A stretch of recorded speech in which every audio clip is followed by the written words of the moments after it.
السلام علیکم، کیسے ہیں آپ سب؟ امید ہے سب ٹھیک ہوں گے، خیریت سے ہوں گے، اور یقیناً آپ ہماری ویڈیو بھی دیکھ رہے ہوں گے۔ آپ کو ہماری ویڈیو پسند آئے تو اسے لائک کیا کریں، شیئر کیا کریں اپنے دوستوں میں، فیملی ممبرز میں۔ یہ آپ سے ریکویسٹ ہوتی ہے ہماری ہمیشہ۔ تو آج کی ویڈیو کا بھی آغاز کرتے ہیں، باقی باتیں بعد میں کریں گے۔ بسم اللہ الرحمن الرحیم۔ مشہور مفسر قرآن حضرت مفتی احمد یار خان نعیمی رحمۃ اللہ علیہ 7 مرتبہ حرمین شریفین کی زیارت سے مشرف ہوئے۔ ایک مرتبہ حج کے بعد لمبے عرصے تک مدینہ منورہ کی پرکیف اور پر نور بہاری فضاؤں میں اپنی زندگی کے حسین ایام گزارے۔ دل میں یہ خواہش مچلنے لگی کہ کاش کوئی ایسی صورت نکل آئے کہ ہمیشہ کے لیے اسی پاک سرزمین پر رہنا نصیب ہو جائے۔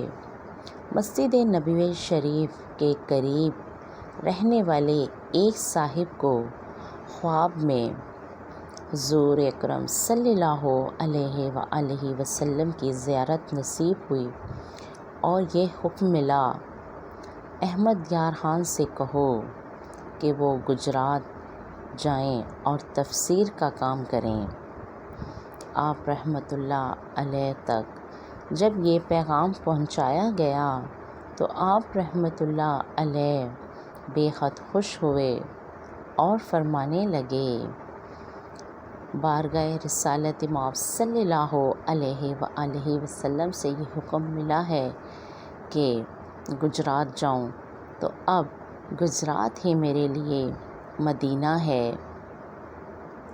مدینے کا کچھ کام کرنا ہے سید، مدینے سے میں اس لیے جا رہا ہوں۔ عاشق صادق مفتی احمد یار خان نعیمی رحمۃ اللہ علیہ۔ یہ تھی آج کی ویڈیو، اور یقیناً آپ کو پسند آئے گی۔ ہماری ویڈیو پسند آئے تو اسے لائک اور شیئر کیا کریں، اور تمام امت مسلمہ کے لیے دعا کیا کریں، تمام عالم اسلام کے لیے دعا کیا کریں کہ اللہ سب کو اپنے حفظ و ایمان میں رکھے، ہر ایک کی مشکل مصیبت پریشانی ٹینشن دور فرمائے، اور ہر ایک کو حادثات سے بچا کر اپنے حفظ و ایمان میں رکھے، آمین ثم آمین۔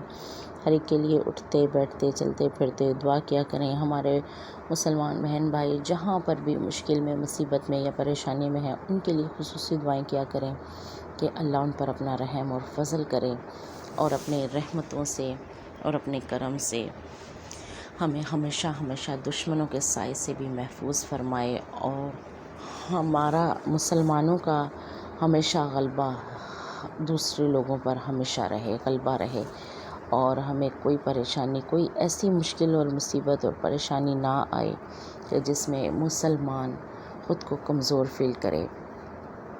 تو ضرور دعا کیا کریں، سب کے لیے دعا کیا کریں، کیونکہ ہمارے بہت بہت زیادہ مسلمان بہن بھائی ایسے ہیں جو اس وقت بہت مشکل میں ہیں، پریشانی میں ہیں۔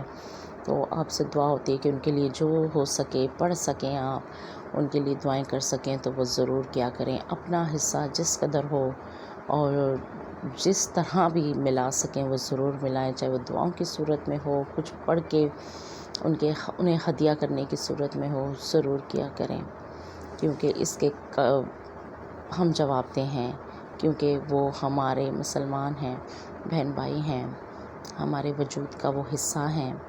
تو ہماری دعائیں اللہ کرے کہ ہم سب کی دعائیں کام آئیں، اور اللہ ان پر بھی اپنا رحم اور کرم کرے، اور دشمنوں کو ذلیل و خوار، رسوا اور تباہ و برباد کرے۔ یہ میری دل سے دعا رہتی ہے۔ جو مسلمانوں کے دشمن ہوتے ہیں ان کے لیے ہمیشہ میری یہ دعائیں ہوتی ہیں کہ اللہ ہم سب پر اپنا رحم اور کرم فرمائے، آمین ثم آمین۔ چلیں مجھے بھی اجازت دیجیے گا، زندگی رہی تو پھر آپ سے ملاقات ہوگی، تب تک کے لیے